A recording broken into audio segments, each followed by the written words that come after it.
আসসালামু আলাইকুম। জামাতের কোনো ওই মিডিয়া সেন্টার নাই। দিগন্ত টিভি ছিল, সেটা বন্ধ করে দেওয়া হয়েছে। তো মানে এটা নেওয়ার মতো কোনো মানে শেয়ার এখন পর্যন্ত জামাত দিতে পারতেছে না। কারণ এটা হয়তো অনেকে মনে করতেছে 50 কোটি বা 100 কোটি টাকার খেলা। না, এটা 400 থেকে 600 কোটি টাকার খেলা। এটা এই জন্য কেউ রিস্কও নিতে চাচ্ছে না। হ্যাঁ, নিয়ে যা আবার চালাবে, মানে ইয়ে করবে, এটা কেউ করতে চাচ্ছে না। তো আসলে কি জামাতের আমি বলবো কি জানেন, যে মিডিয়া আজকে যেমন আমি কোট করে বলি, একজনের কথা কোট করে বললাম যে সময় টিভি। সময় টিভিকে নিয়ে তো সমালোচনা আলোচনা প্রচুর আছে, আরো অনেকগুলো টিভি সেন্টারকে নিয়ে আছে। তারা আপনার চাইছিল যে জামাতের আমির মানে বহু জায়গায় বলছে আমাকে এক কাপ চা খাওয়ার দাওয়াত করা হয়েছে, ফার্স্টে টাকা দিয়ে পর্যন্ত লাস্টে অফার দেওয়া হয়েছে, হেলিকপ্টার পাঠিয়ে দিচ্ছে আপনার জন্য, আপনি একটু আসেন 5টা মিনিট টাইম দেন।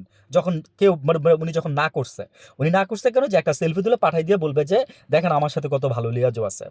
জামাতের আমির অনেক ধৈর্যের পরিচয় দিচ্ছে, অনেক ধৈর্যের পরিচয় দিচ্ছে। আমি আপনাকে মন থেকে পছন্দ করি জামাতের আমির। আমি এই কথাটা আজকে এখানে বললাম ওপেনলি, যে আমি আপনাকে মন থেকে পছন্দ করি as a human being, nothing else more than, পলিটিক্সের বিষয় থেকে না।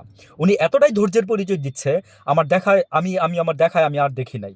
তো সার্জিস বক্তৃতা করছে সেদিন, সার্জিস আলমরা বলছে যে জুলাইয়ের জন্য আবার প্রস্তুত হন। আসলে আরেকটা জুলাই আবার হবে। তারেক রহমান সাহেব, আমি আপনাকে মানে শ্রদ্ধা সহকারে বলতেছি, আপনি 17 বছর দেশের বাইরে থেকে আসলেই কিছু দেখেন নাই, আসলেই কিছু জানেন না আপনি। এই দেশের মানুষ কিভাবে রক্ত দিচ্ছে আপনি সেটা দেখেন নাই। আপনি মিডিয়াতে দেখছেন, আপনি মানুষের মুখে শুনছেন, কিন্তু আপনি নিজ চোখে দেখেন নাই। আপনি নিজ চোখে যদি দেখতেন, তখন আপনি রুমিন ফারহান সেই সময়ে বেরোয় গেছিল কিন্তু। দেখছেন তো আজকে রুমিন ফারহান মানে যাই বলছে, কথা উল্টাপাল্টা কিছু বলছে, সেটা আপনাদের স্বার্থের জন্য বলছে, হয়তো বা আপনাদের মানে বলতে গিয়ে বলতে পারে নাই। আমার এলাকার নেত্রী, আমি জানি। দেখেন আজকে স্বতন্ত্র থেকে ঠিকই পাশ করে আসছে, এবং আমি বলছিলাম যে এই মহিলা পাশ করে আসবে, এই মহিলা পাশ করে আসবে। ঠিক আছে। তো যাই হোক, আমি আপনাকে একটা কথা বলবো, যে মানুষের পালস বুঝার ট্রাই করেন। জুলাই সনদ নিয়ে কিছু করতে পারবেন না, যেমন হাসিনা পারে নাই।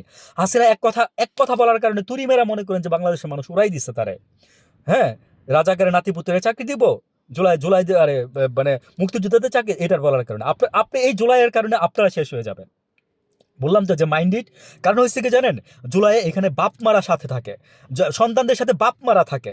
বাপ মা জানে যে আমার এই বাচ্চাটা মারা যেতে পারে, তারপরে বাপ মা তারে নিয়ে যায়, তারপরে তারে নিয়ে যায়।